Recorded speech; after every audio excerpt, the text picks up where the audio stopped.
There are 3 fruits that are sitting in my fruit bowl at the moment. I've got apples, I've got apricots, beautiful in-season apricots, and I've got this beautiful nectarine as well with that dark red skin.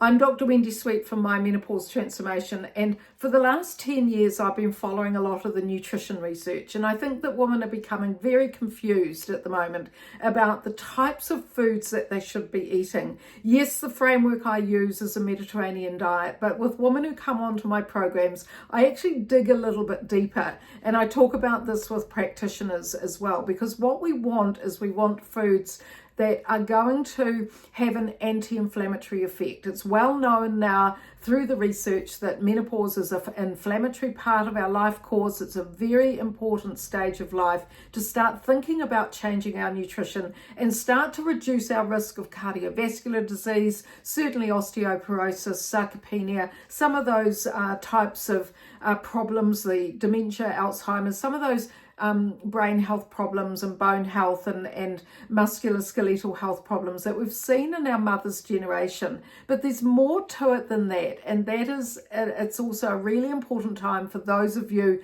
who are already overweight, perhaps putting on weight, have found that you're now in postmenopause and you just can't get on top of your weight no matter what you do. You're trying the gym, you're trying high protein, you're trying fasting, all of these things. You've tried HRT, maybe it's not working for you anymore. And what I'm finding is that the more women who come into my program who are over the age of 55, 60, they're really still struggling with their weight, and they've become so confused about nutrition. And I get that because there's so much information out there, and everybody's Googling what to do, and there's certain aspects. But what I want you to do is I want you to think about what you want to achieve with your nutrition, and certainly in terms of your health as you age. We need to focus on anti-inflammatory nutrition, but we also need to focus on specific nutrients that are in foods.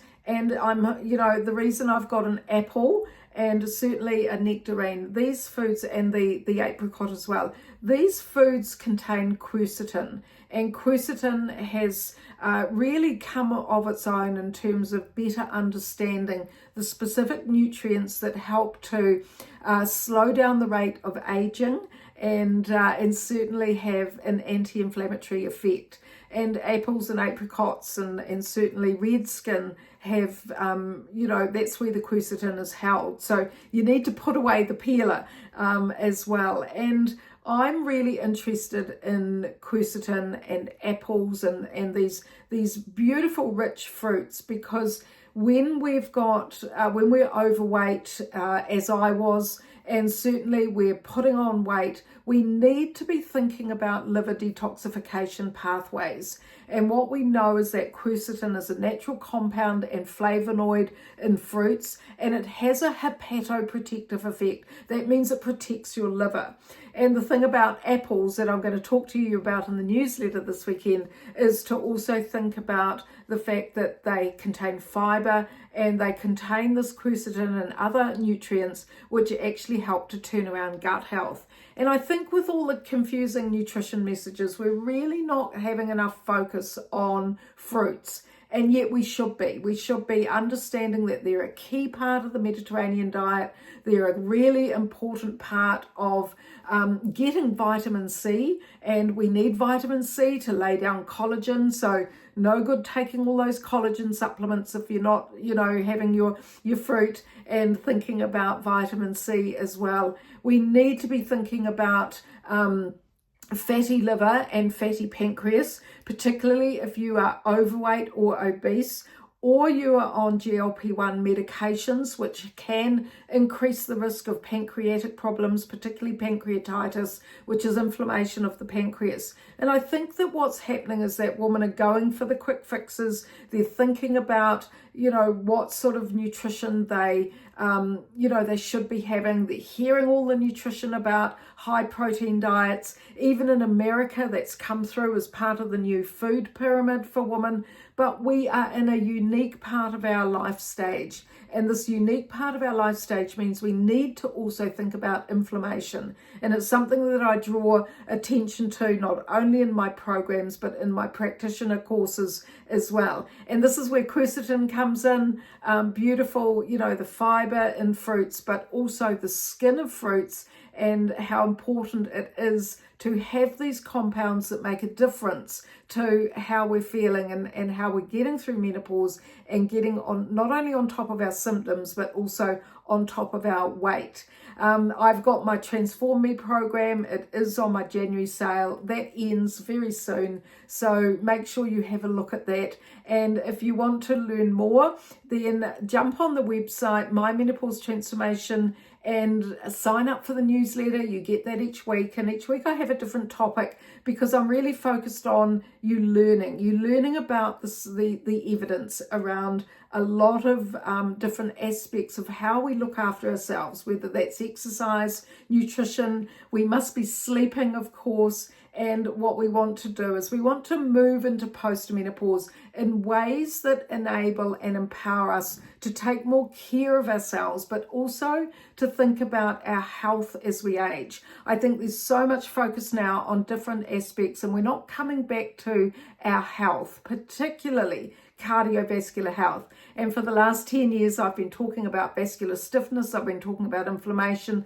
I've been talking about gut health, brain health, and how all of these conditions, all of our symptoms, including hot flushes or hot flashes, they have a framework of inflammation behind them. So we need to be thinking about our own lives, and we need to be better understanding the types of foods that are going to matter to turning around our health. And in this case, particularly our liver health, pancreas, and our gut health, and the beautiful role of quercetin as one of those anti-inflammatory nutrients. So pop on the website. I'm Dr. Wendy Sweet. My PhD was in women's health and aging, and that's the framework and the lens that I look through when it comes to the menopause transition and into postmenopause.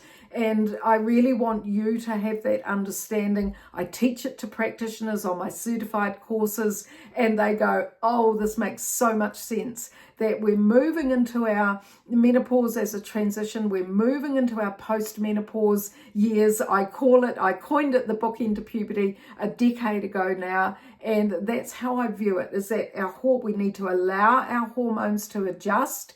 And part of that adjustment is that the body is accumulating inflammatory changes in tissues and organs, particularly if we're not sleeping, particularly if we're under a lot of stress. And therefore, we need to be looking at the menopause transition through this lens of health, and certainly through the lens of aging. Yes, you can go on medications, you can go on antidepressants, you can do all that stuff, you can take supplements, but are they really working for you with regard to the fact of the lifestyle changes that you can be, using as well? And that's what we want to do. If you're on medications, that's between you and your doctor, your medical physician. But what we want to do is we want to help those medications do their job.